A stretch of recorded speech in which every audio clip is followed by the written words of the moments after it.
Hey everyone, sharing with you some quick ideas that can activate the core if you have been seated for a little bit of time already in your day.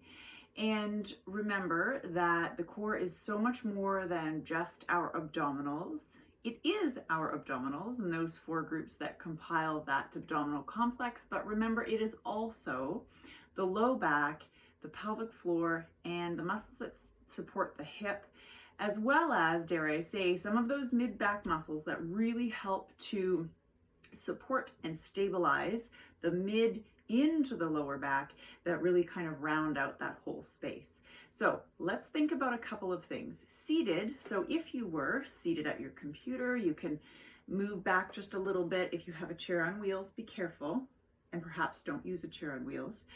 And as always, make sure that as you try these exercises, you go ahead and, respect what your body is telling you. Rest if you need to rest. If something doesn't feel right, don't try that particular exercise, okay? So starting off, activating the core and opening up the chest a little bit, which helps helps to engage those mid-back muscles. So we're going to really lengthen up, just imagining that you've been, sit back from your desk a little bit.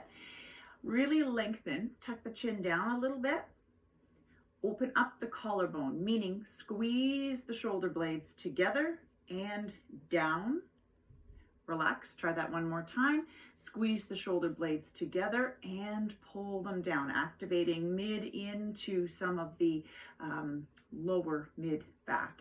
So we're going to right now let the abdominals relax.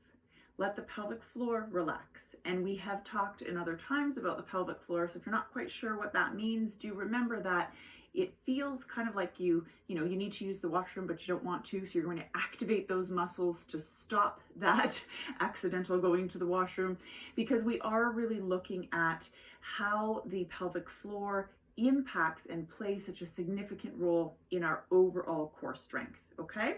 So we are sitting tall, the shoulder blades are pulled together, they are pulled down. Relax the abdominals and pelvic floor. Now I'm going to invite you, what you can't see is actually that I'm not actually against the back of my chair. Just let yourself scoot forward so there's some space between you and that chair.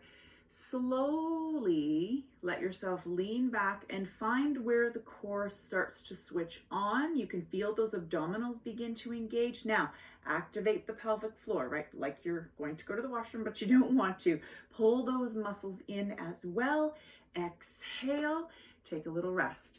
So easy exercise to do in terms of it doesn't need equipment. You don't really need to do anything except maybe grab a chair without wheels. Lengthen up, open, set the shoulder blades down, and slowly lean back. Feel the abdominals kick in, pull the pelvic floor in, hold for as long as you feel you can with the great posture, and take a rest. So that's exercise number one. Exercise number two, I'm going to turn my chair to the side so you can have a look. We're going to, don't forget how important those low back muscles are. Let's target those in. So same things apply, shoulder blades pulled together and down. Tuck the shoulder blades towards your back pocket. You can scoot back in your chair a little closer here this time. Now we used our analogy of, imagine that you are in a Velcro suit stuck to a Velcro wall. Yeah, except for your face. That wouldn't be so comfortable. And I want you to imagine that you're just very slowly peeling your chest away from that Velcro wall and then reattach. Notice how small the movement is, and think about that low back area, just that little lift of the chest only, and slowly down. Again, you're listening to the back. If it hurts you, you're not doing it. Little lift and down, activating in through here. You feel that? Yes? Awesome. Rest. So you can do these exercises for as many repetitions as suit you. Now, one of those other really important low back muscles help to lift our hip. So I'm going to invite you to sit really tall, and I want you to shift your weight slightly to one side of your seat and then lift and lower this hip, activating again through one of those low back muscles that's key for stability, for walking actually, to move our hip when we're walking. Put that seat back down, shift to your other side, lift and lower. Just lift from the hip, okay? You're still thinking about the pelvic floor pulled in as well, and rest. So you've got that little lean back V-sit, you've got the sitting forward and lifting up, squeezing through the low back. You've got your what we call hip hike for the other low back muscles. And then I'm going to invite you to try something standing. So I'll turn again my chair to the side so you can have a look. Other muscle group that is so key to our core and our low back health is our glute max, that muscle in your seat. Light touch of the chair, again, not with wheels. And I want you to push that foot back and really press out through the heel and then lift. There's no movement through the torso. This is all from your seat, okay? Squeeze. This is a great one, folks. If you have been seated, I want you to get up before you do anything else. Get up and do some of these to activate the muscles in the glutes so that they will properly work for you as you start to move around again. If the glutes are not strong and active, the low back's gonna take the load. Take a rest. Other side, again, press the foot down and reach back and squeeze that seat. Notice the mid-back muscles, maybe you can't see. So the shoulder blades are pulled together. Mid-back engaged and pulled down.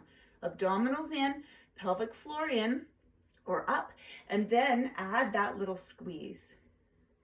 Okay?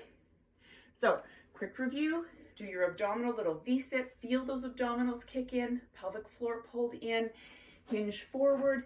Do your chest peel, activate through the low back. Seated, some of those hip hikes. Hip hikes are great to do standing also. So notice my knee doesn't move. I just lift the sole of my foot off by lifting that hip, okay? Make sure you even up on the other side. And then get yourself up and do some of those lifts or glute lifts or whatever you want to call those, right? That push to the back to activate the seat before you go about your day. If you are sitting throughout your day, folks, set a timer that at 10 minutes to the hour, you get up and move, and maybe do some of that core activation before you do anything else, okay? Reach out if you have any questions, comments, concerns, Deanna at DeannaLangfordCoaching.com. Have a great day, everybody.